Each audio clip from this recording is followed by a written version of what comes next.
Cliff, can you please tell us your full name? Clifford Anthony Cardoza. Okay, It's not Hispanic, it's Portuguese. great. And the Z is there because back in the 13th century, the Jews wanted to differentiate between Christian and Jewish.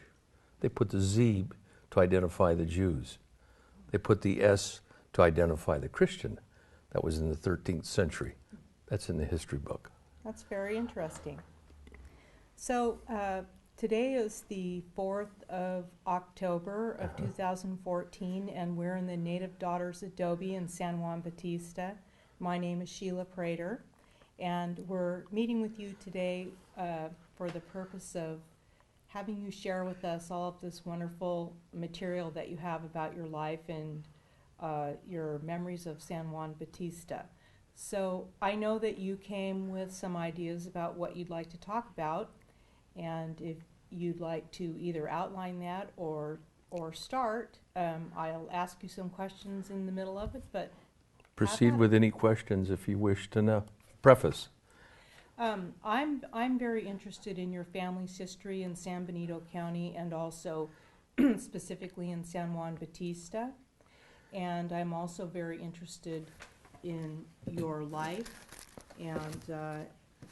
and your personal connection with San Juan Bautista. Well, San Juan Bautista has certainly the most significant history of all communities in the statehood of the United States on the western coast. And it's always intrigued me related to the history that has a profoundness in the creation of its government, of its people, be it political or social. San Juan somewhat is the centerfold of all aspects of the Western history. I have always been strongly interested as a kid because I, of course, was born in Hollister in 1938, but my grandparents came here in San Juan in the early 1900s. My mother was born in San Juan Bautista on September 12th, 1917. Can you tell us the names of those grandparents and your mother's name as If well? I might just step over here to get that family history associated with my grandparents. My grandparents came from Italy, and my grandfather, Fulton Manito, that's Fulton, F-U-L-T-O-N. Fulton Manito was from Genoa, 25 miles north of Genoa, called village of Jesvala. I've got a history to that too. My grandmother was Maria, and she came from that same community in Jesvala, Italy. My grandfather came here in about 1906 with his brother Joe Manito. Their last name was Manito. My grandfather, his mother, was a Bonificino.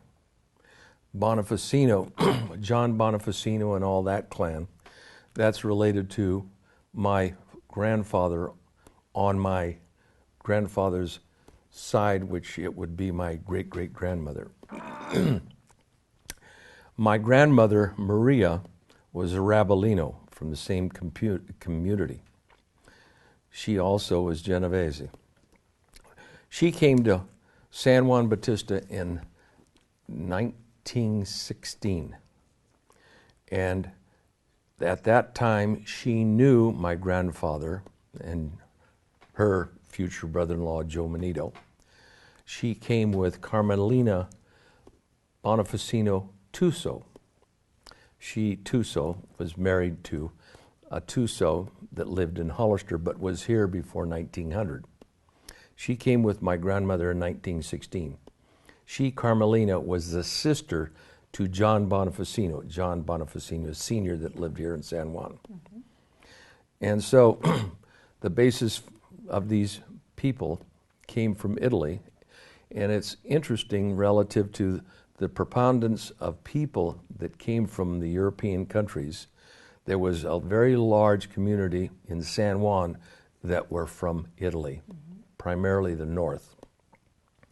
So in connection with my grandfather and my grandmother who came to San Juan, they married in December 7th, 1916 at the Sacred Heart Church in Hollister.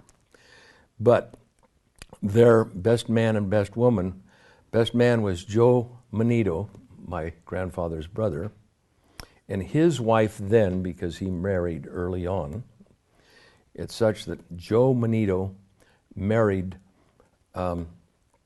Jenny Ottoboni. Jenny Ottoboni was born in San Juan in 1880. She, of course, was a descendant of family that came from Italy, and they were the Ottobonis on her side. Married my grandfather's brother, Joe Manito. So the Manitos associated with that relationship was on my great uncle's side, Joe Manito. Then, after the marriage in 1916 of my grandfather Fultine and Maria, they married and had the first daughter, which was Elvira Marie Manito. She was born September 12th, 1917. And that's your mother. That's my mother. Yes. So I'm just trying to give a thumbnail sketch related to how we started. Mm-hmm. So my mother was born, and in December 24th, 1918, my mother was just a young infant. My grandmother, Maria, was pregnant with her second child. My grandfather died December 24th, 1918, here in San Juan as a result of the Spanish flu. Within that 2-week period in San Juan, there was 7 deceased as a result of the flu epidemic that they referred to as the Spanish flu. So my grandmother now had one child, which was my mother, and then the second one that was coming in March 4th of 1918 was my Aunt Eleanor. Eleanor was born March 4th, 1919. And because my grandfather had died December 24th, 1918. Yes. So now my Aunt Eleanor was born. They were living on the old San Juan Road in a house that's still existing over near the Ottoboni Ranch on Old San Juan Road. Was this across the street from that? Was this next to what they called the Last Chance Saloon? The Last Chance Saloon, of course, during my time period was Frenchie's Bar. Yes. That was just past where on the corner there was an associated station that was split. This one went to the Canyon, this one went to Hollister. Here's the station on the corner, and then as the road that goes to Hollister, that first little house, it's a wooden structure that sets back on the south side of the highway. That little whole house is still there. That's where my Aunt Eleanor was born. Mm-hmm. Okay, that house was still there and had been occupied by my grandparents prior. So anyway, my aunt was born, and now my grandmother is having to raise these 2 little children, and she had relatives on the Manito side, which are my grandfather's relatives, mm-hmm. and the Bonifacinos. So she then proceeded to raise these 2 daughters. Then in about 1921-22, she met Joe Natti, who was from Piemonte, another area from Italy, who had been here in 1904. Anyway, that was Joe Notte, N-O-T-T-E, who was from Italy, but he'd come here early on. Now, in 1922, Joe Notte marries my grandmother, Maria, who was a Manito. Her husband was deceased. She marries Joe Notte. She has these 2 daughters that are, one is my mother and the other is my aunt. Then he essentially is the only grandfather I knew because he was the only living person that was associated with the family, and he married my grandmother, and he raised the two daughters, being my mother and Eleanor. And then they moved at that time, after this marriage, they moved to a home which I have a picture of, and that picture is that home that was owned by the Lavaninos that they rented for $15 a month. It had, it was a place where there was an above-ground old cellar. That cellar is the cellar that my grandfather had all his wine barrels and winemaking equipment. This is in the 1920s? This is in the 20s. Yes. And anyway, he raised his own grapes, crushed his own grape, made his own wine.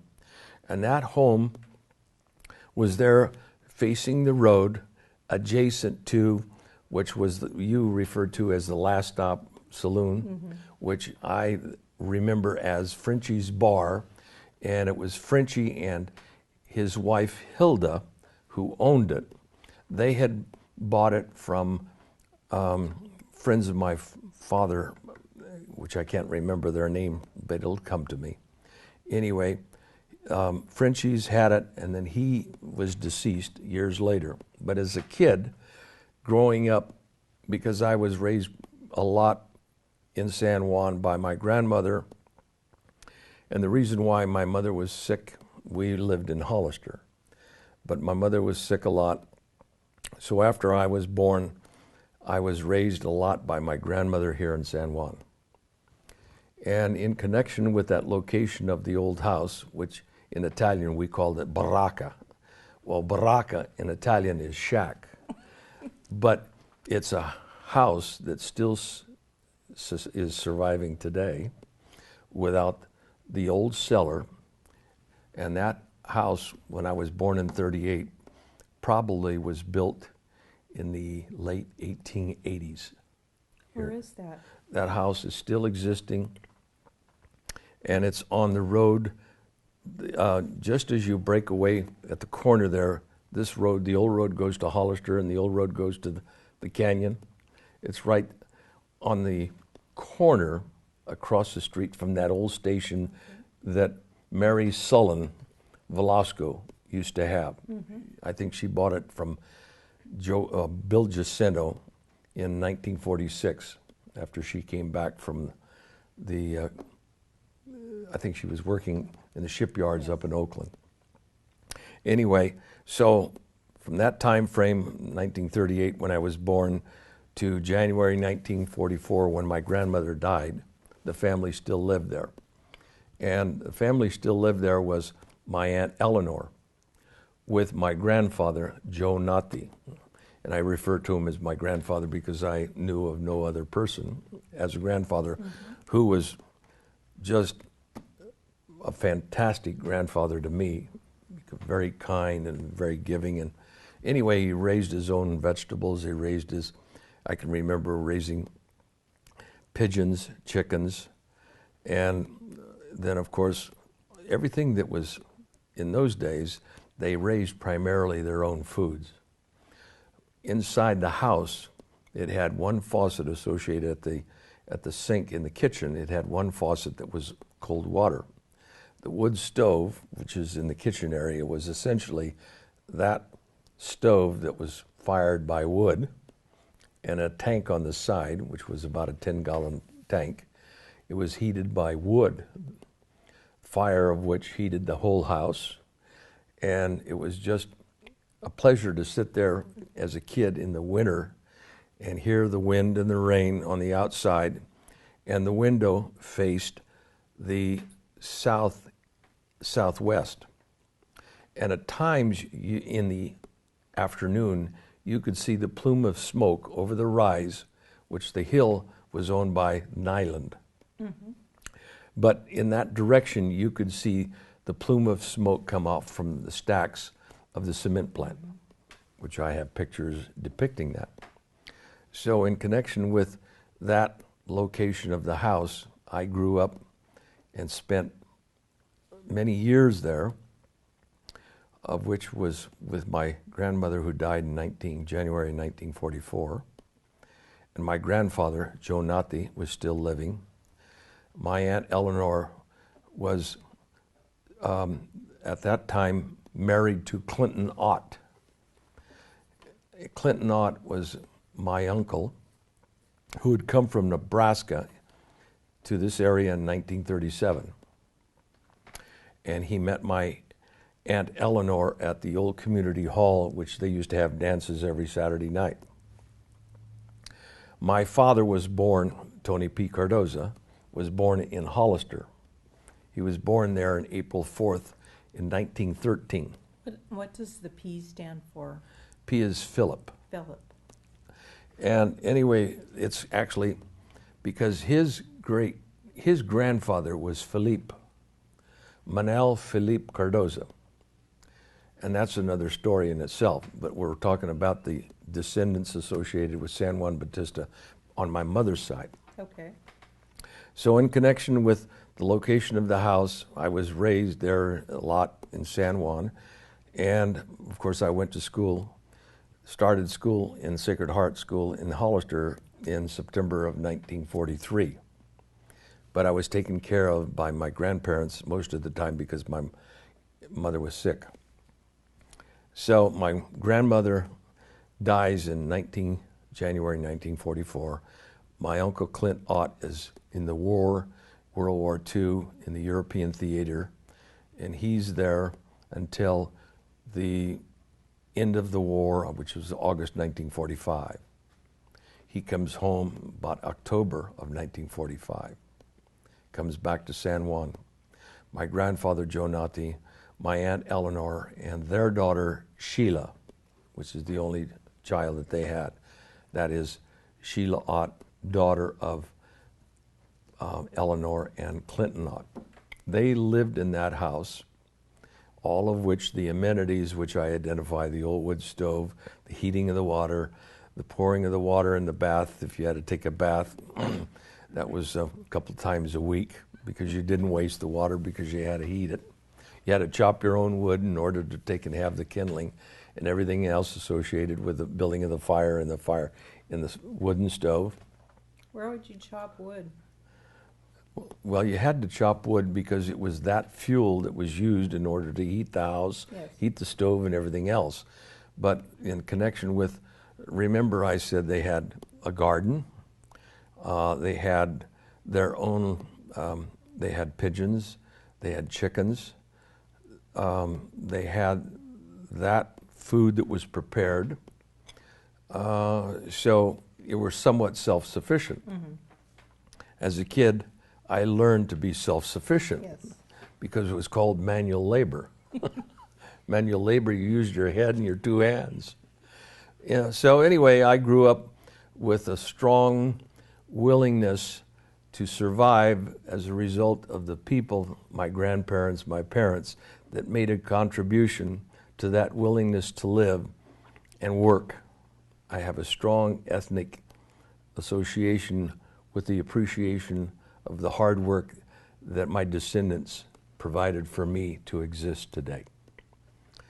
So I have a great fondness for family, of which gave me life, and I had that portion of life that had an association with San Juan Bautista. And as a youth, I always appreciated the history, especially in the mission and the connection with the mission, because the mission was another community, even though it was the religious aspect of families, much of which was tied to all of these families, most of which were connected to the Catholicism of that church, being the mission of San Juan Bautista. So my parents, both Tony and Elvira Cardoza, were baptized at the mission. My parents, Tony and Elvira, were married at the mission October 25th, 1936. They were married at the mission. I was baptized, born in Hollister, March 18th, 1938. I was baptized at the mission in April of 1938. So that association with San Juan and Mission comes through the family lineage of this church, the mission. And then, of course, or as the years progressed, I was married at the mission in May 5th, 1963, to my wife, Claudia. And then we had two daughters, Julie and Deborah, both of which were baptized at the mission. So that history associated with the mission is very solid in the relationship of families on both sides. So tell me, Cliff, do you have any siblings? I have one sibling, and that is Nadine, and she was born June 20th, 1940. That's the only sibling, and she's still living. In fact, I think she's June 20th, she just turned 75. She lives out of Sacramento. Mm-hmm. And anyway, it's such that as times progressed, my father, Tony P. Cardoza, bought a business automotive repair shop from Booth Rhodes and Prater behind the San Juan Bakery. He bought that in June of 1955. Dad had a business, automotive and gas station business in Hollister, which he had just before the war, World War II, that he bought in June of 1941. I was 4 years old. And then, of course, the war started December 7th, 1941. Then he stayed in that business until June of 1952, and then he sold that business in Hollister. Then in June of 1955, he bought this business here in San Juan. And So tell me again where that was. that was located just behind the old San Juan Bakery that was owned by Reno Carnaggio. Mm-hmm. And just as a tidbit of information in connection with when I lived at times with my grandparents here in San Juan, we would walk from the location of the house, which was across the road from the tax property. Mm-hmm. And the tax property, they had bands of sheep. So in connection with the location of the barraca, or the house, the old house, we would walk there downtown, and my grandmother would then stop at the mission, which was Rocca's Food, the grocery store. Behind Rocca's was a hardware store that was owned by Mike and John Bonfanti. Now, the Bonfantis were Italians, one of which was married to a Rocca that owned the grocery store, of which that grocery store on a fourth generation still exists in San Martin today. Mm-hmm. That's the Roccas. Now, this was in the Plaza Market building? That is in the Plaza Market building that the Lavanino owned, exactly. But at the back portion was the hardware store. The front was the grocery store. And then we would walk up, let's say, Main Street of the San Juan, and then proceed to the old Bank of America. And in that building complex, you used to have the Morenas meat market. And of course, all of these things associated with the businesses were somewhat individualized, because the meat cutting, as the case with meat, you went to the butcher shop. The butcher shop was the Morenases. If you wanted pastries and bread, which Reno Carnaggio baked the French bread every morning, and that bread was prepared at the bakery that Reno Carnaggio owned. So you'd go to the pastry as well as the bread shop for that. So there was individual type things that existed as the businesses.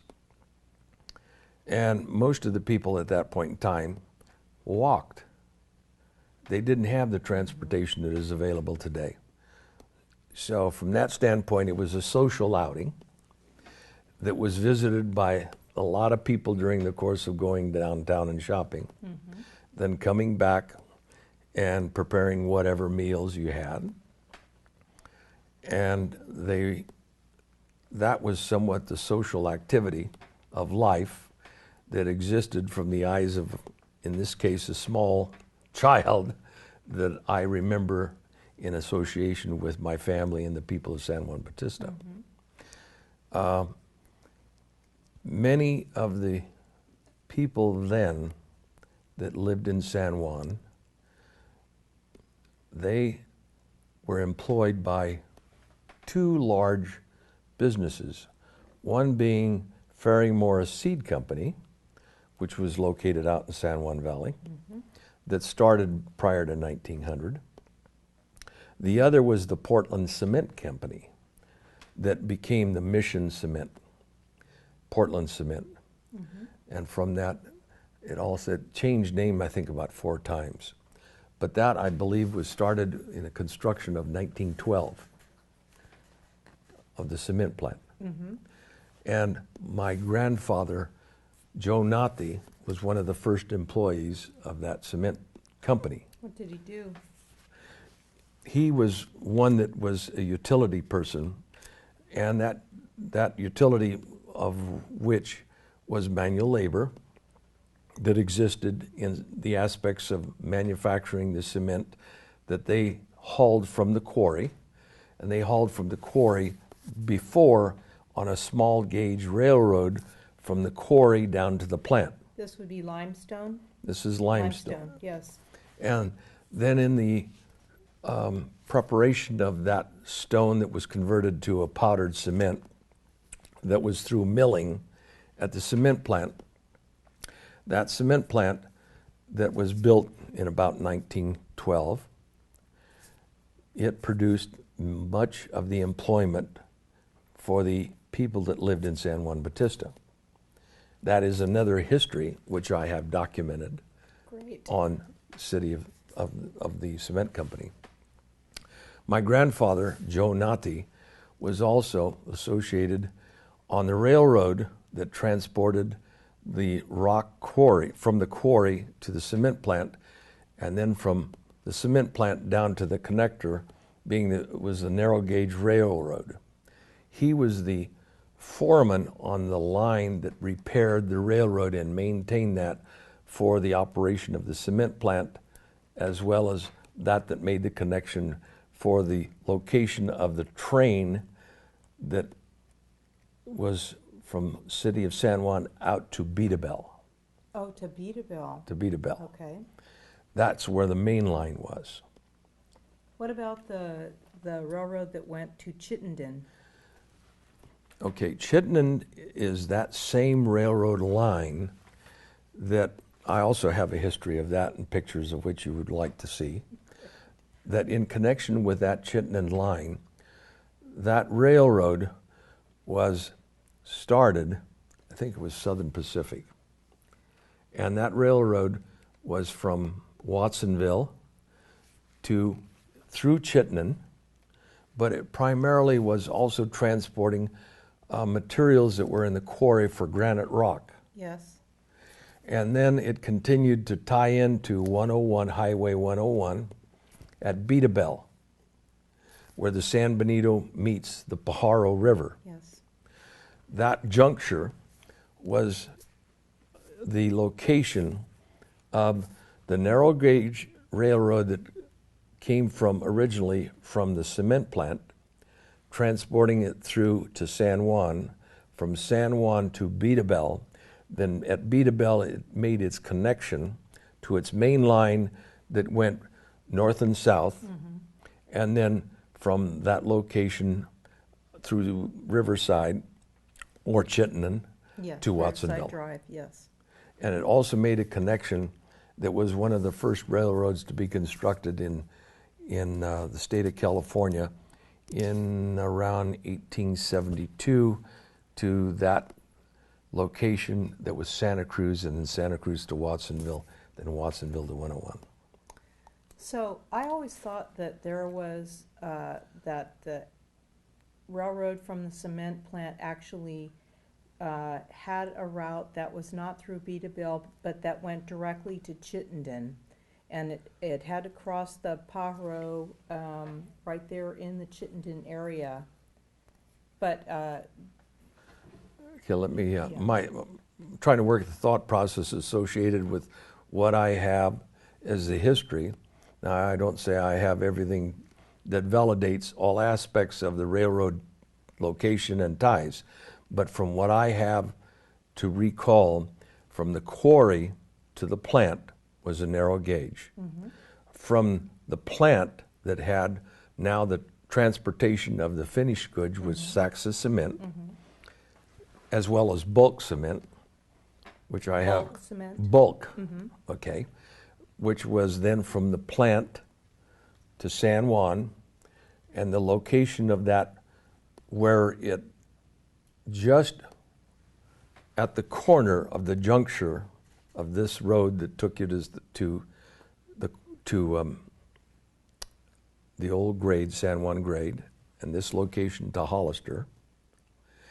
The railroad used to cross and go through at the back of the tax property. Across the road from where my grandparents had this, what I refer to as the baraka where they lived, was an old water tower adjacent to the railroad line that came from the San Juan. I have a picture of an old steam engine that was on that line that went from San Juan out to, in this case, Beataville. Now, Beataville was somewhat of a center location of the railroading that went north, south, and to the west. So what would you describe as the exact location, of the Beataville stop or station or loading area? Okay, you know where off the west side of the highway, before you go north on Highway 101, on the west side of the highway, there is a frontage road. And associated with that frontage road location, there was a beet dump. Is that still where that beet dump That's where the is? That's right. Now. Yes. Because before the beet dump location, the activity of commerce that was transported by trains was that which made the transfer of those that were taking the materials of commerce activity from the west to the north to the south. That was the railroad line. It was parallel to 101. It made its location there.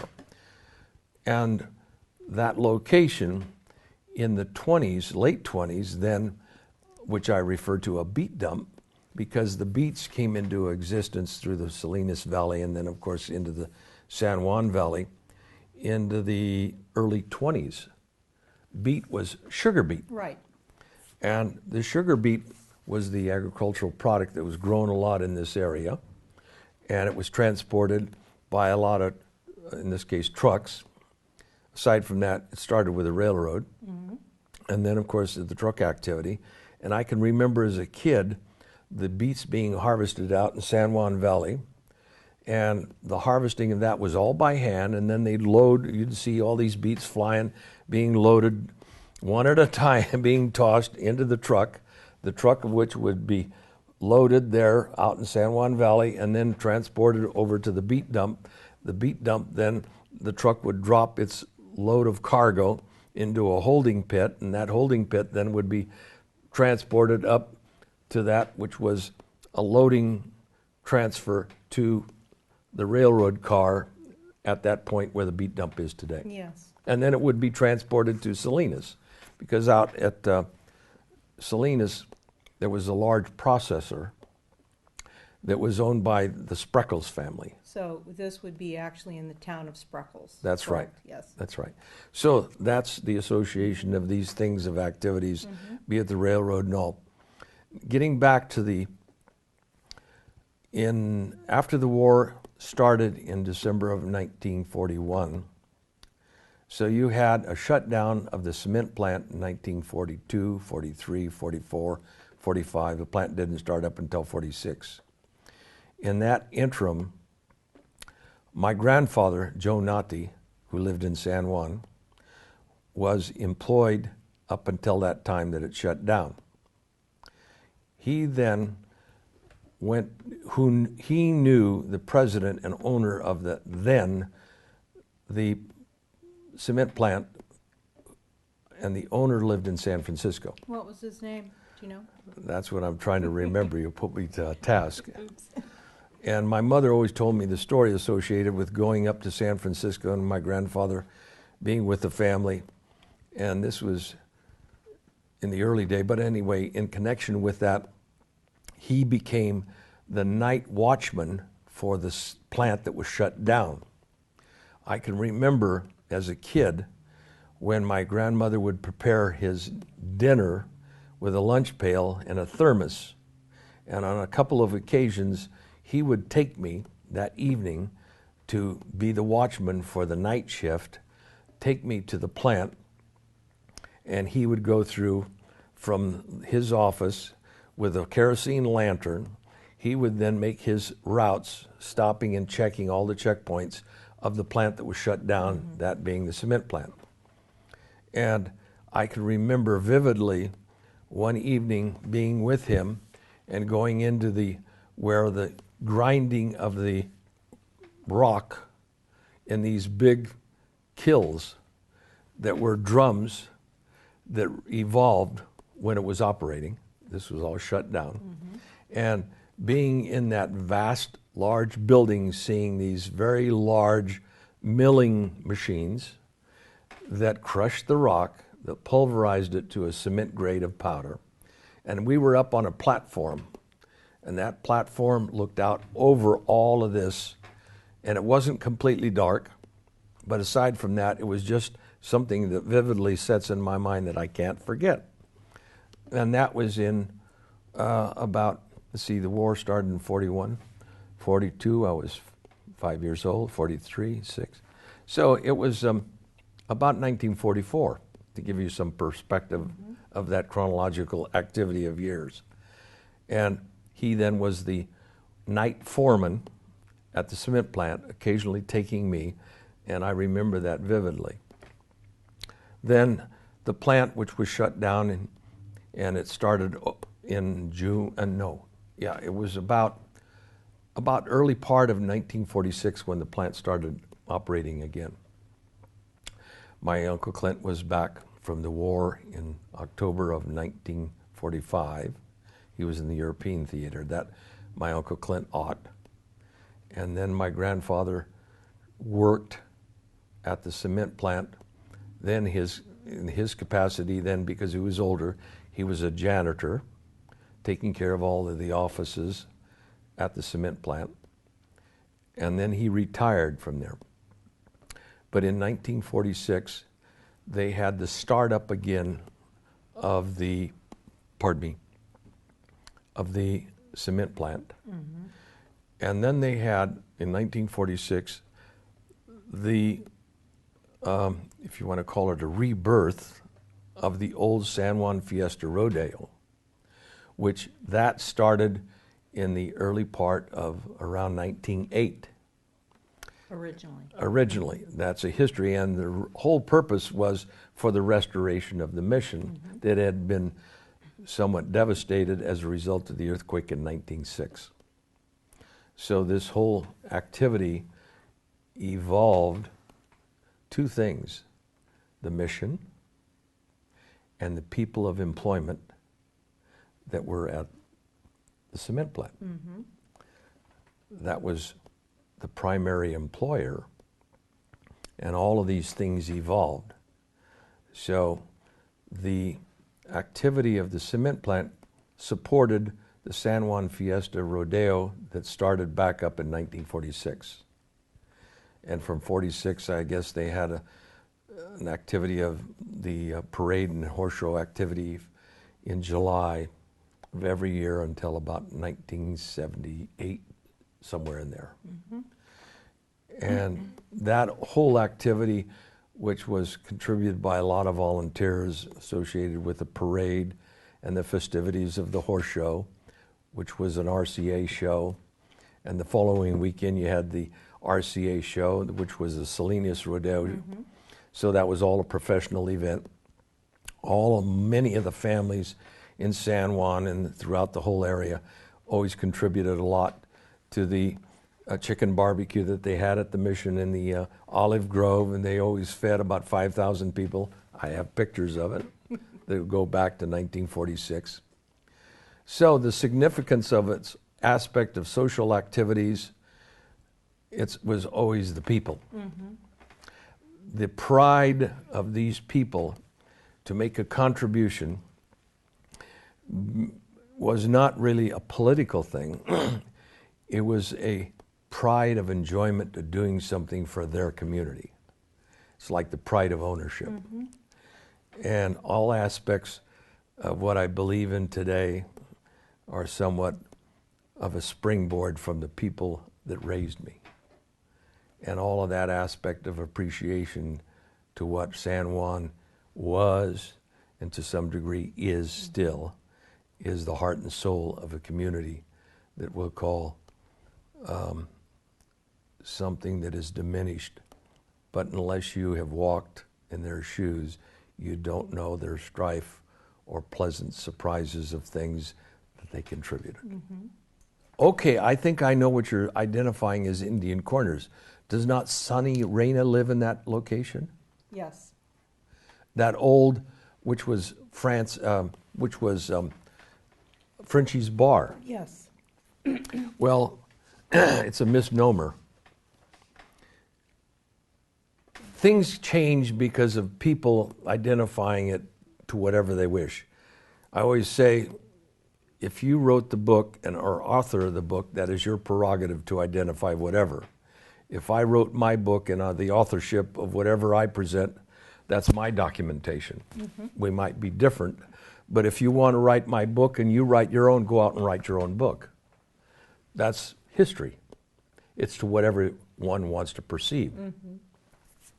I know that history.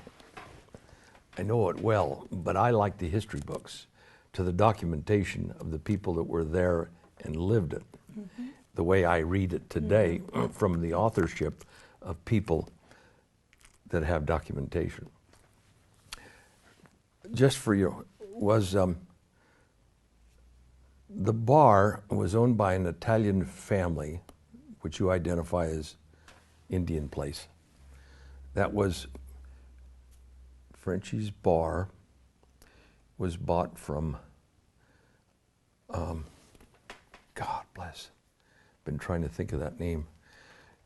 Anyway, they lived up, they were good friends of my father.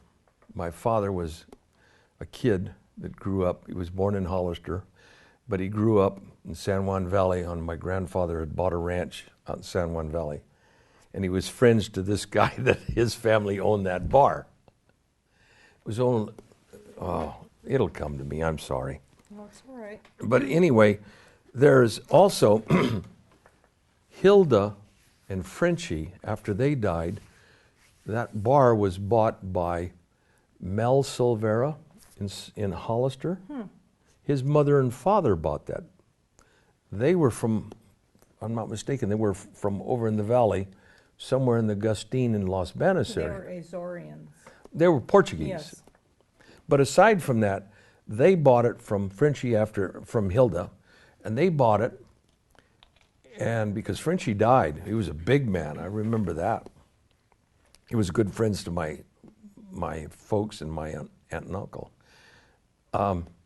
Porta, P-O-R-T-A. Angelo Porta.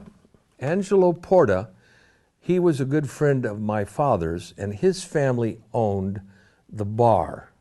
It was an Italian family, right next to my grandparents, which I identify the house as the baracca. That's who owned the bar, who sold it to Hilda. Angelo Porta was a son of a mother and father, actually stepmother. His mother died when he was a young kid. And Angelo Porta was a young friend for a long time of my father's. And Angelo Porta played the accordion. My father played the accordion. This is early day. They were good friends for a long time, and I can always remember stories about my father and my mother telling stories about Angelo Porta. But the Portas really were the ones that had that bar, but prior to that, it was a location of a stagecoach stop. To where? To the location of Salinas over the old San Juan grade, huh? Because my grandfather used to talk before the construction of the highway off of 101, which is through the lateral. Yes. The highway to Salinas was over the San Juan grade. And my grandfather, Joe Natti, would say, the Mama T, she no go over the hill. The Mama T. Mama T. The Mama T was the Model T Yes. that didn't go over the hill up. Yes. It had to be backed up Oh my gosh. because of the configuration of the mechanics to the fuel pump. It wasn't electric and it didn't pump the fuel. So what you had through a gravity flow, you had to back up to the summit and then turn it around and drive down.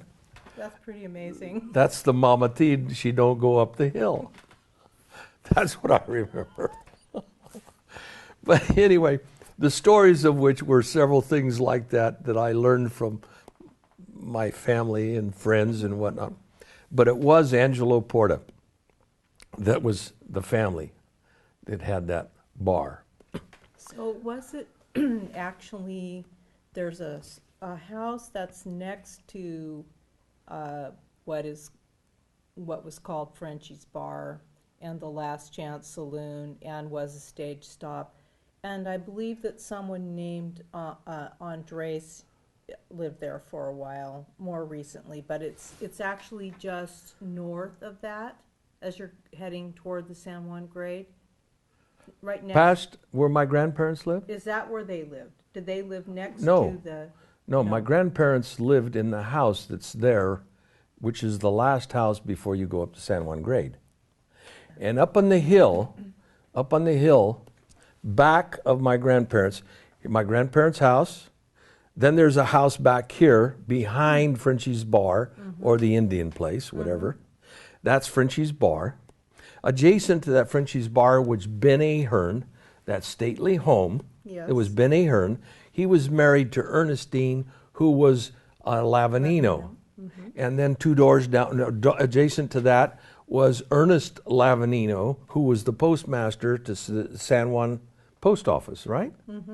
The Aherns, Ben Ahern, was the superintendent of the cement plant. So he was married to Ernestine, and he lived next door to his brother-in-law, Ernest Lavanino. And then a couple of doors down after the war, then Ernest Lavanino's son lived there, and he was associated in some management capacity of Ferry Morris when he got back from service. Then I believe he relocated to Fresno. Anyway, that's that. Okay. Now, up on the hill, back of my grandparents' place, up on the hill, which was the Nyland's property, up on the hill there used to be an old house. That house, and of course all of that hillside used to be grazed with sheep. Yes. From the tax, Louis tax. I think it was Louis tax. Antone tax. Yes. That was the father of Louis. Yes. Antone tax, as such, had on the corner that large piece where the eucalyptus groves and all of that they had. That was the center farmhouse location. They raised bands of sheep. A lot of times they'd be herding the sheep down from the San Juan grade into the front of my grandparents' house. Up on the hill was an old house that was, there was a lot of overgrowth of brush and all, but it was a nice home, old home, that was built way before 1900. When I was a kid, staying with my grandparents, pardon me, I would go up the hill, and there is a slip of earth that happened as a result of water that collected and the land slipped up on that hillside. It's still there to this day. To the south of that was this home up on the hill. It's no longer there. That house was occupied by Maggie. Maggie was a descendant of bear with me. Maggie Twitchell? Twitchell. You know, Twitchell. Maggie Twitchell had a boyfriend who was the person that associated with tax as a relative that herded the sheep. Anyway, he lived up there. Maggie, I wasn't sure if it was her children. There was 3. I guess it was her nephew and 2 nieces. One was Joseph, and the 2 nieces were in my class, Twitchells. Now, if you check the history books associated with the early expedition of the Anzer expedition, I believe that you'd find the name Twitchell. Maybe not. Somewhere along the line. Go ahead. I think the Twitchells actually were LDS. They were Mormons. I've heard of that. Yes. But from the standpoint of what I had told to me, now I'm not saying I wasn't there, but from the standpoint of Twitchells, they were related to the Castros. Ray Castro's wife in Hollister, who had the Hollister Soda Works, was a Castro, descendant of the early day Castros. Yes. So This was Maggie's Maggie's mother. okay, Yes. okay. Pardon me. Had the Hispanic. Okay, it's Old Spanish. Yes. Because I say Old Spanish because many of them, aside from the occupation of Old Mexico, 3 flags being Mexico, Spain, and America, that association of these families came through the existence of what? Old Mexico, Old California, and they had these names associated with whatever flag they were under of a government. Castros I remember well. Twitchells went to school with me, that being Joseph and the 2 sisters. And my mother, when she lived there at the old house, up on the hill, this is when she was a little girl. And remember, she was born in 17. She was there at that house in 20. 21 is when her stepfather, Joe Nati. And of course, she's always said, this is my real father, which is no one else. So in connection with the people up on the hill when she was young were the Medinas. Julian Medina, who was a sheriff, his family, because she would go up and visiting and she would always remark about how the wonderful tortillas and things of which were prepared by the family, Mrs. Medina and her family. And there's Mike Medina, Julian Medina, who was the sheriff and whatnot. So in connection with that early day, and then after they left there was the Twitchells, Maggie. But my mother would always tell the story. So I'm just inheriting, reflecting on the stories of which were told to me in connection with my family, my grandparents, my uncles, my aunt, because my uncle, Manuel Cardoza, he owned up on the Salinas grade before you start up, he owned a ranch, and he had that location in 1935. That was Manuel Cardoza, Manuel F. Cardoza, that was my father's brother. My uncle Manuel Cardoza was born in 1904 over in Selma. But my grandfather brought him over here to Hollister. Then as years progressed, he bought the ranch. He had a son, Danny, the only child. Well, anyway, they had the ranch up there on the hill, Apricots, and across the ranch from where they had was the DeVries, DeVriss, DeVries. That was rented, leased to my cousin Danny Cardoza. He had that as a cattle ranch, along with a trucking business that he had.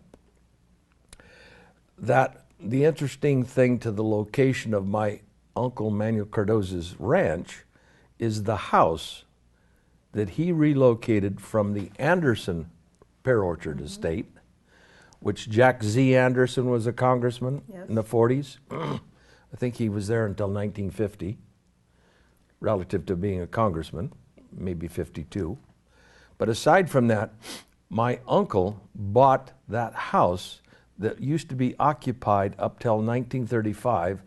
It used to be occupied by Jack Z. Anderson on the Anderson estate. My uncle bought the house, had it relocated where present day it's there, and Jim Dassel Jr., he owns it.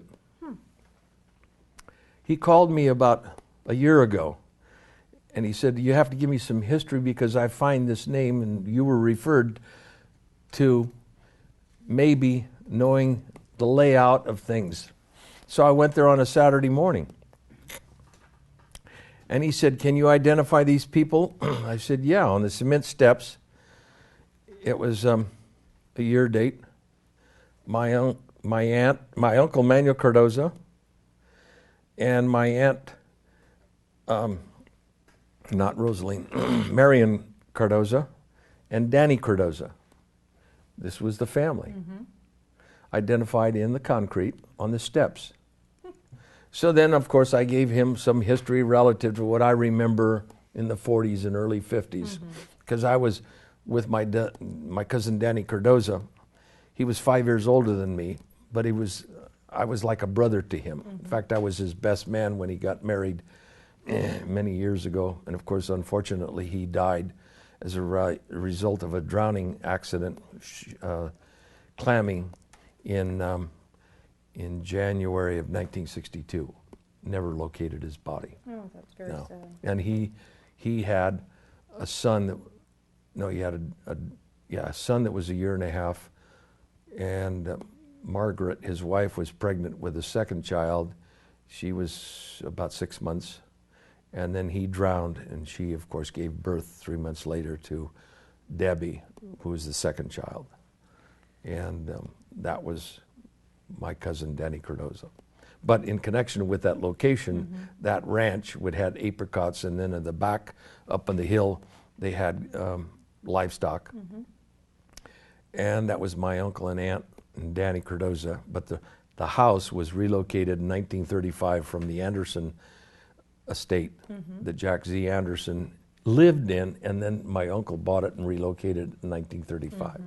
The interesting thing too, the Andersons that came out of Santa Clara County were very prominent and wealthy people associated with what their holdings were. They had the pear orchard, you know, the packing house there so it used to be Pride of San Juan. Yes. That packing house was the Anderson packing shed. Across the road to the west was all of the pear orchard. All of that pear orchard was planted by my grandfather, Manuel F. Cardoza, and my two uncles, Manuel Jr. and Frank. Wow. Early day. Now, how my father came into existence, Tony P. Cardoza, in connection with meeting Joe Natti. Years back, Joe Natti used to prune the pear orchard of the Andersons. My father used to be with his father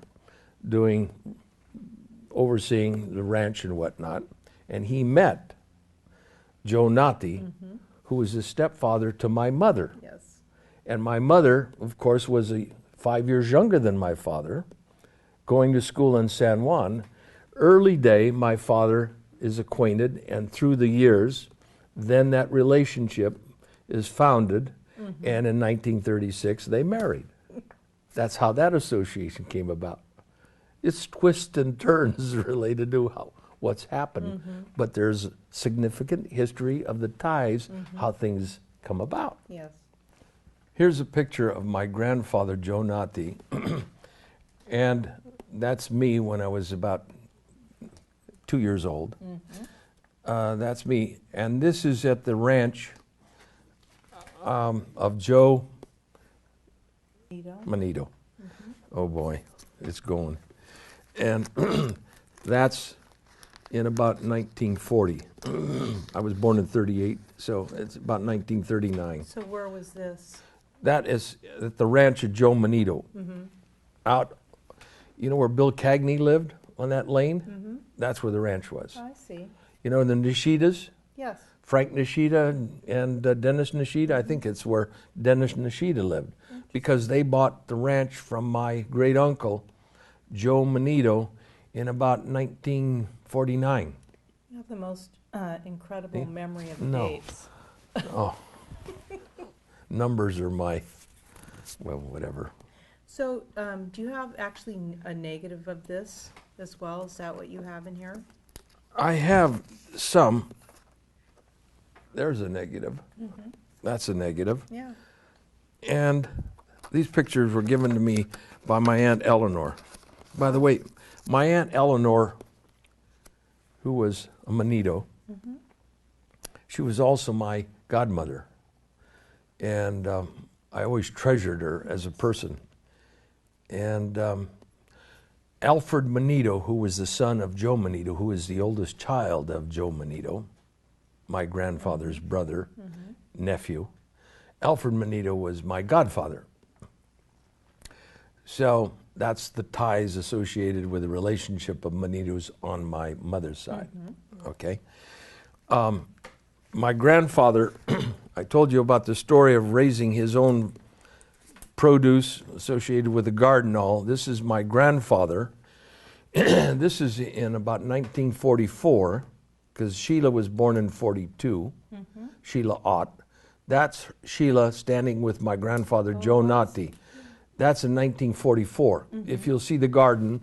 And in the background is what we refer to as the baraka, which is the place that was the house that was owned by Lavanino that was rented for $15 a month, early day. A lot of history to that.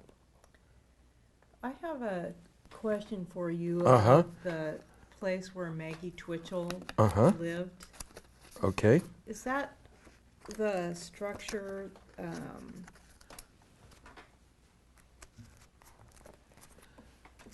now I'm having a brain fade. Is that torn down maybe 6 years ago? Yes. Okay. So that is a structure that, did the Solarsenos live there too? Larson's? Solarseno? Boy, I don't know. That might have been I know. That sometime after, because it was there. Yeah, it was. And they had to go through the gate up on, it was Cattle Guard Gate Yes. that went up the hill. Yeah, Yeah. because that was up on the hill, and that, of course that hill is still there, associated with a little, let's say, outcropping. Okay. Beautiful vista up there from the overall valley. Yes. Beautiful location, because I used to go up there as a kid. But yeah, that was about some few years back that it was removed. Yeah. But that was an old building when I was a kid. Yes. Even the house and the baraka that was owned by Lavanito that my grandparents rented, that was an old place. My Aunt Eleanor and Uncle Clint, my grandfather, left that house in 1952 and bought the house that was built by Joe Columber Sr. That is the house that they still had, and my Sheila and her husband still own over down, I don't know, 3rd Street? Third Street is no, the main, what you call Main Street. is Yeah, you Third know where Street. the grocery store is? What is it? The Plaza Market? Not the plaza. Windmill? Windmill. You know where that's at? Yes. Over from that, and then there's some apartments. in back of that? Back of the Oh, windmill? yes. Okay, so this is what Joe Columber, it's a little subdivision that Joe Columber That is built. correct. Yes. That's where my aunt, Okay. but my aunt and uncle bought that house in 1952 from Joe Columber Sr. On that. And that house is still within the family, being Sheila Betancourt. That's my cousin. That house is still existing. Here, this is when I was about, a year old. I'm in the stroller, but this house and the window that is looking out from the kitchen, where the stove is on the inside, in the kitchen area, the wood stove. And you would be at the stove in the wintertime, peeling an orange, putting the orange peelings on the stove that was heated by a wood. And it was very comforting that you would be putting the peelings and the fragrance of that orange permeating throughout the house. And my grandfather or grandmother telling us kids stories about whatever it was in the early day. That's wonderful. And looking out this window to the south, to the southeast, you would see over the hill rise the smoke plumes from the cement plant. Yes. That was all a vista that I saw out of that window. That's great.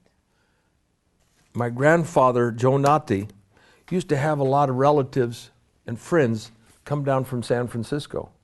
Well, before many of the Italian families that lived in San Juan before 1929, which was the crash, had truck farms and worked at the cement plant. 1929, when you had the crash and the closure, I know the owner of that was Parker. Parker was the owner of the Mission Cement Company, lived in San Francisco. Because after the crash in 29, my mother always told the story of driving up with my grandfather, Joe Natti, my grandmother, and my aunt and my mother going to San Francisco and asking Mr. Parker if there was any work available. And my grandfather got a custodian job and in connection with the work to the plant because he had been on the railroad line maintaining it from the quarry to the cement plant. And he got this job and worked through the Depression years. And my mother said that he gave my grandfather $10, and he said, take your family out to a dinner. And my mother said, you can't believe what we ate on for $5 in San Francisco. That was in 1930. It was just amazing. So it's stories like that that are very vivid. But in connection with family members and friends and all that moved from here up to San Francisco, a lot of Italians, and it's such that there's a picture right here of my grandfather and Basaglia. Basaglia is an Italian name, which was a friend who lived in San Francisco to my grandfather. This is the old baracca. This is the above ground cellar, and these are the chickens that he raised. Is the cellar gone? The cellar's gone, but this house is still there. Yes. Right there is the old bathroom. So I see that this is it's like a Xerox. This is a Xerox. This is I couldn't find, I don't know where, it's somewhere in archives. Okay. Then About what year would you say that photograph is? that's got to be in the 30s, Okay. about 39, 37, somewhere in there. Late 30s. Yeah, late 30s. Then, of course, the history to this is I get things. This is my mother in 1918, Elvira Cardoza. Elvira Manito, she was born September 12, 1917. This picture was taken in 1918. By the way, she was born in a house that was occupied by my grandparents on Main Street, over from the plaza where the Lavanino the building is. You know where Hardines? Yes. and there's an art gallery. Mm-hmm. It used to be a pool hall. Before that, there used to be a residence. Galleria Tenotson, Yeah, it's called. that's where my mother was born. In that building. Mm-hmm. Did they rent it? Yeah, they rented it. Here. Did the Portas own the property across the street? The Autobonis did. Across the street from where? Like next to Doña Esther's. Portas? Did they ever own that? No? Not that I can recall. That was Where the phone company building the was? telephone was built. No, that was and it was a two-story. You walked in from the sidewalk. Here's a phone company. Mm-hmm. Here's the phone company. I'm talking on the corner where, Yes. and then of course a two-story building, stucco white building. Mm-hmm. Okay, and then walked in. It was a little plaza and the stairs. That was an old Italian friend. In fact, didn't Bakich family live there at one time? I don't know. Well, I can remember going there with my grandmother. This is before 1944. Mm-hmm. And because they were friends and they would talk Italian. And we would go into this little courtyard and then the stairs of which went upstairs to the house, the location. And downstairs was the bar. And that was before January 1944, way before. That I remember as a kid. And they talked I coincidentally talked Italian up until I was 7 years old. This is pictures of which one is the identifying of the Rovero Bunda and Bundo that had a truck farm garden out near Vineyard Road? Mission Vineyard Road. They were Italians from the same location of my grandparents in Italy. This is in 1932.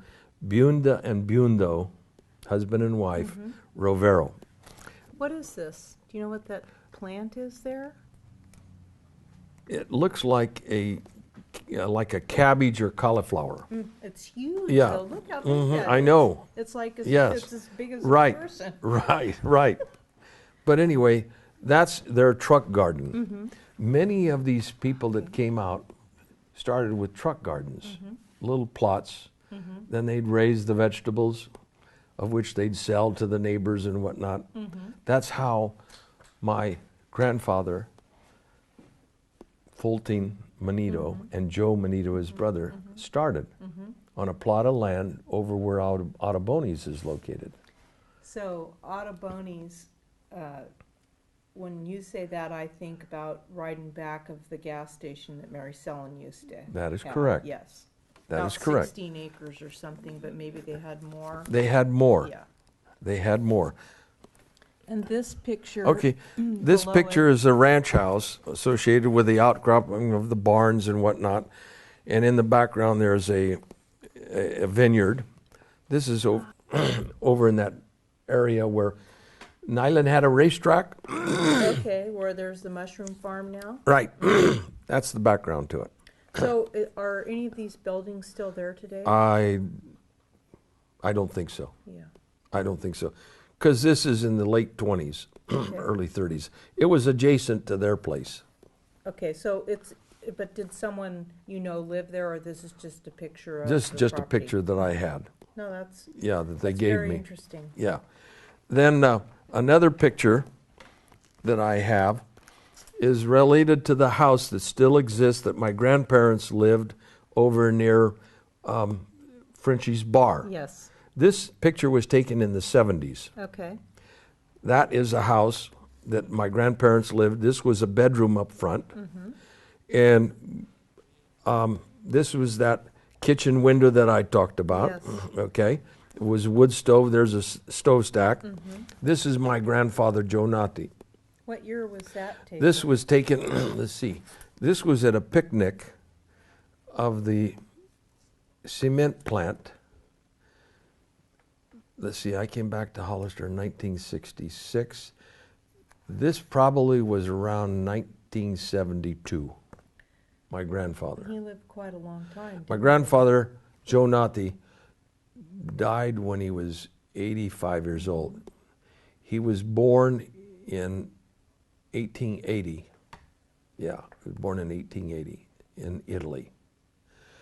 Interesting thing to his life, as a kid, the stories, few of which he told me, is that he and his brother left Italy when he was 14 and went to Buenos Aires, Argentina. Wow.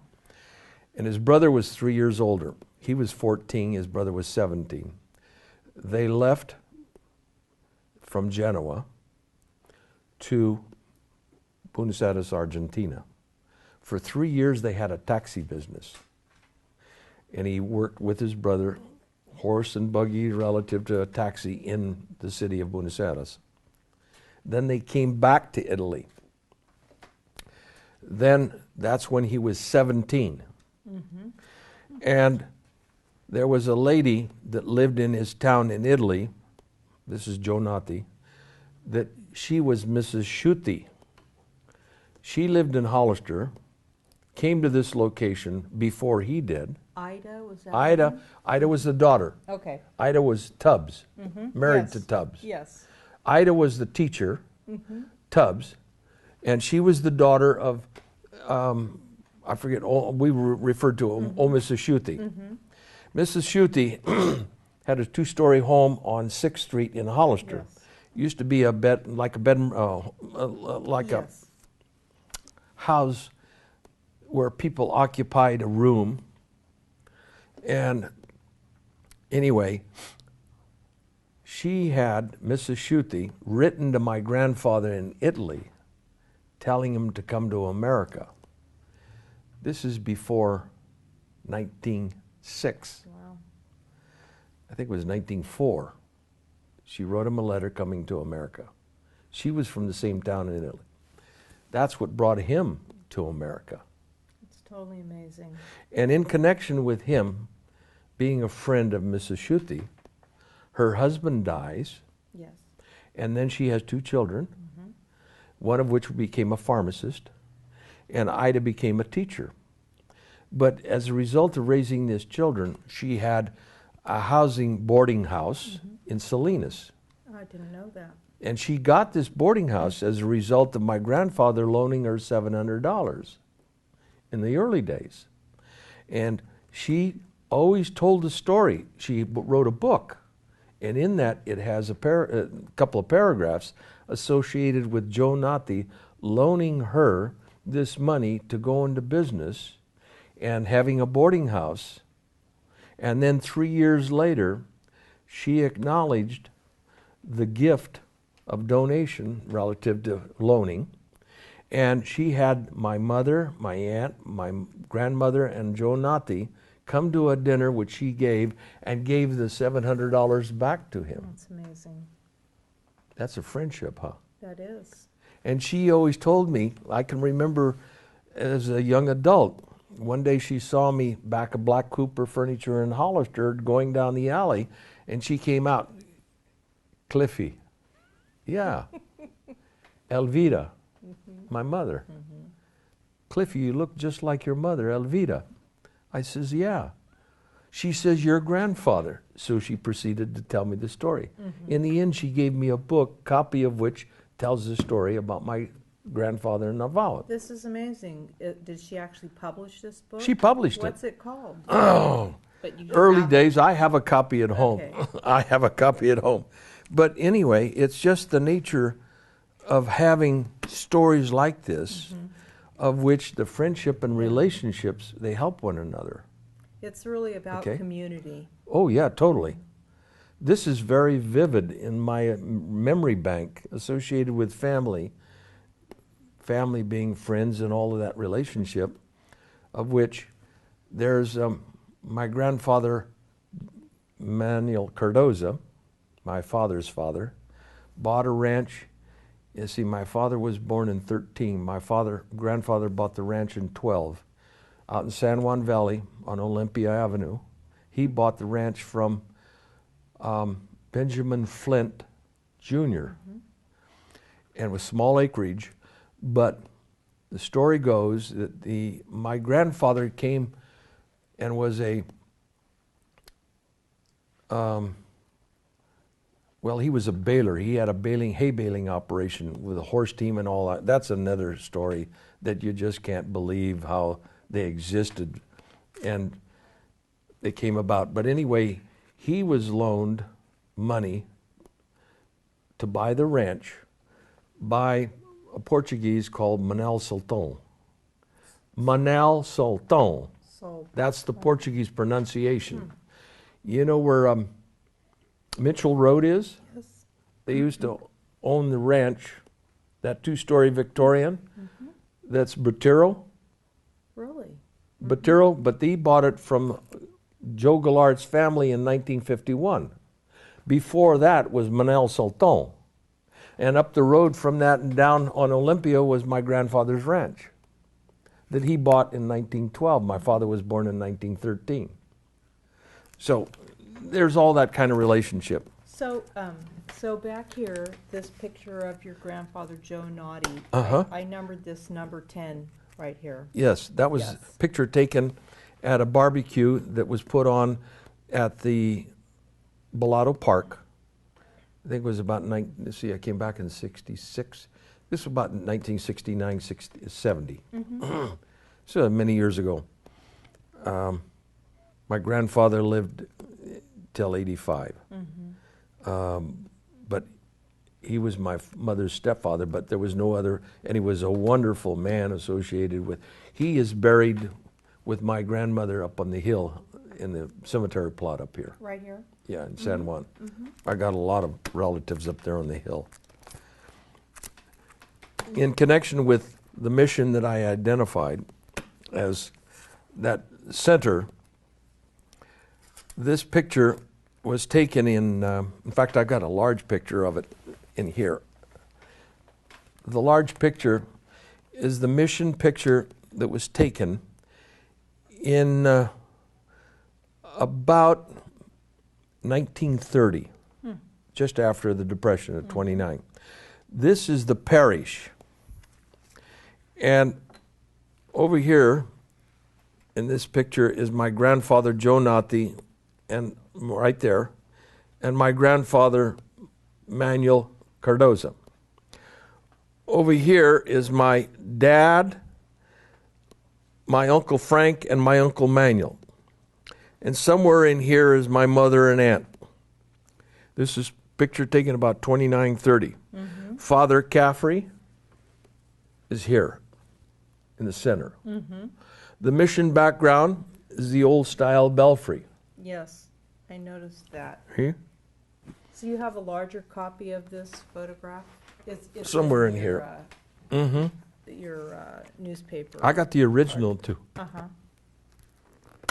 I collect these, and then I know the stories of them, some of which I've identified and put in books. The mission, of course, was at center, social, religious, whatever you want. Here's that picture in a larger scale in connection with the baraka. Yeah, so this one, oh, I see, you say It's just 78. Yeah. I took it in 78, the picture. And this would be Frenchie's. That's correct. Yes. So I marked that number 12. Yeah.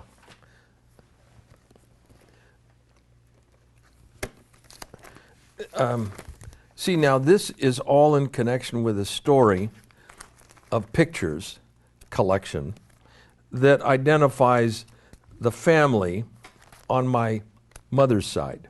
This is her marriage that was in 1936 at the mission. This is my father, my mother. She was taller. Yeah, taller than my dad. This is my Aunt Eleanor. Oh, that's amazing. This is Clarence Andrade. This is Alfred Manito. This is his wife, Yvonne.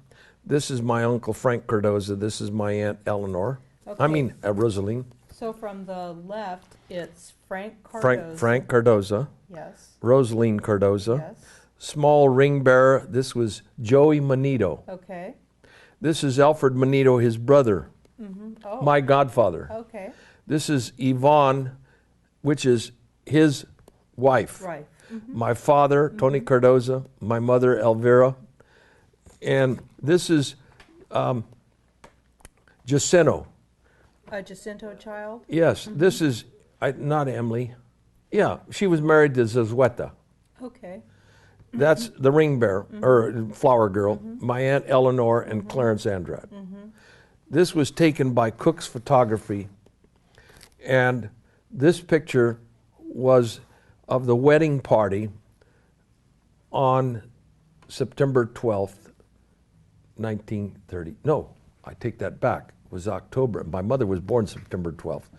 This is October 25th, 1936. This was the wedding party. So who actually was Cook's Photography at that time? Do you know?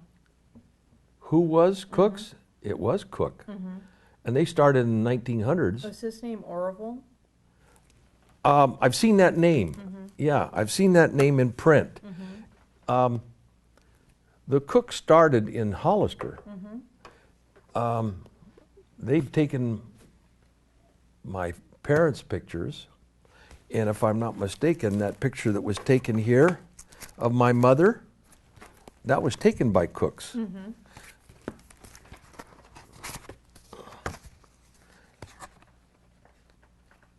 I think this is a picture taken by Cook's. I don't know who that is. I've been trying to identify it. But this is a Cook's Photography. My baby picture was taken by Cook's.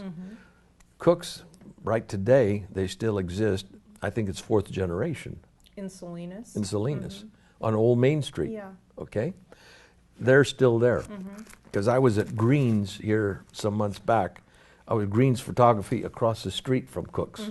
And they were there still. Was Kenny Cook used to be Cook's Right. Photography? He was the son of the family Okay. that started, in fact, his grandparents, Old Started- Cook, Yes. Orville, Yes. started in Hollister. Yes.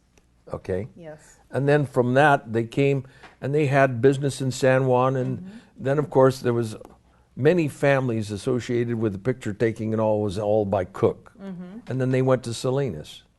And that's where they're still at. They lived, Kenny Cook lived across Right. the street from me when I was growing up in Okay, Salinas. okay, so you know the history to that family. Just a little. Right. Anyway, so what I have here is just stories of which are associated with my mother's side. This is a celebration of my mother's 90th birthday, Boy.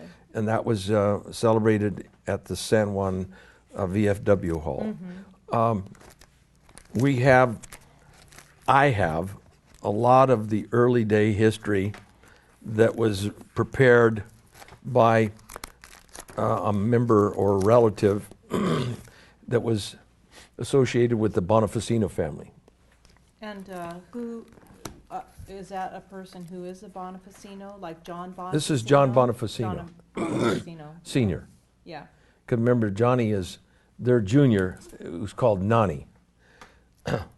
So This this is is- number 14. This is Joe Manito. Yeah. This is my grandfather, Fultine.